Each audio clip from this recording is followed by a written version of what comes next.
Most people think discipline is hardest when suffering is extreme. I don't think so anymore. I think the hardest discipline is when nobody is watching you. Recently, I watched a video about wandering monks. They walked for miles every day, slept under trees, used plastic bags to shield themselves from rain, sometimes sleeping only a few hours before continuing the journey again before dawn. When I was younger, I used to look at such people and think, ascetic monks. At my current age, I know clearly now. Such a path is no simple thing.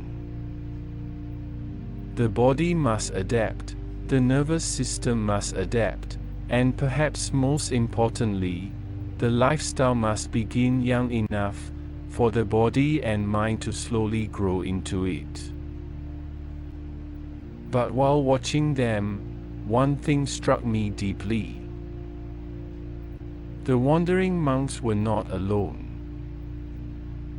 They walked together, suffered together, continued together. Because when others are beside you, the collective rhythm quietly carries you forward. Even in monasteries, when a duty is given, someone notices whether you appear or disappear. There is structure, routine, accountability, shared hardship. But solitude is different. Solitude is when nobody is watching you.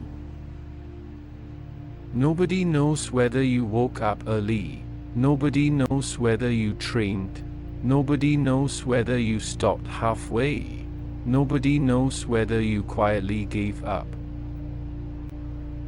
And strangely, that is where the real negotiation often begins. Especially on mornings, when the body already feels heavy before the day even starts. Tired muscles, accumulated fatigue, the nervous system feeling dull and slow. Sometimes the hardest part is not the exercise itself. It is lying on the bed, staring at the ceiling for a while, already tired, waiting to begin the first posture of the morning flow. And when the body is genuinely tired, the morning council meeting begins. One voice sounds like a military trainer. Every day tired? Seriously, you think this kind of mindset can continue long-term or not? Most of the time, this fellow wins. Another voice sounds almost like an old mother. So tired, still want to push, later injured, then congratulations, can rest one whole week. She wins less often, but when the body is truly exhausted, her voice becomes stronger. Then a third voice quietly appears. Okay, let me lie down another 5 minutes, can or not? And strangely, whenever this fellow joins the meeting, he almost always wins. Somehow, that 5 minutes becomes another hour. Then I wake up late, and now all three voices start talking at once. One blaming, one defending, one pretending nothing happened. People who have never maintained a long routine alone may not fully understand this feeling. From the outside, it only looks like morning exercise, daily habit, simple routine.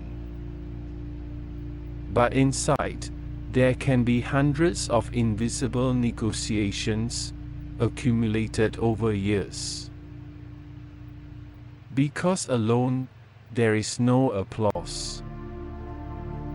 No instructor, no teammates, no audience, no external pressure. Only you, and the version of yourself, deciding whether to continue. Many people can push hard briefly, but fewer can continue quietly for years. While aging, while tired, while carrying responsibilities, while waking up with fatigue, already sitting inside the body. Sometimes another thought quietly returns.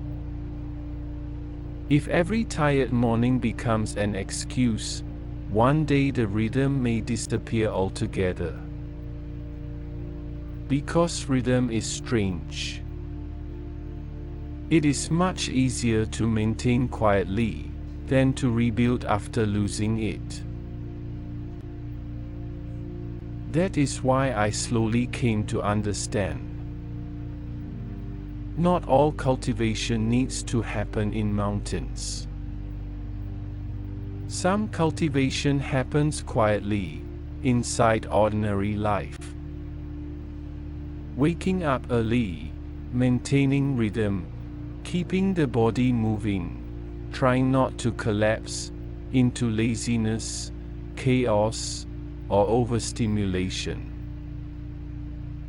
Not ascetic monk. Just micro-cultivation. Small everyday cultivation. Because in solitude, there are no witnesses. Only the quiet truth of whether we continue or not. Otherwise, the council members will start fighting again. And perhaps, that is where discipline finally stops being performance and quietly becomes character.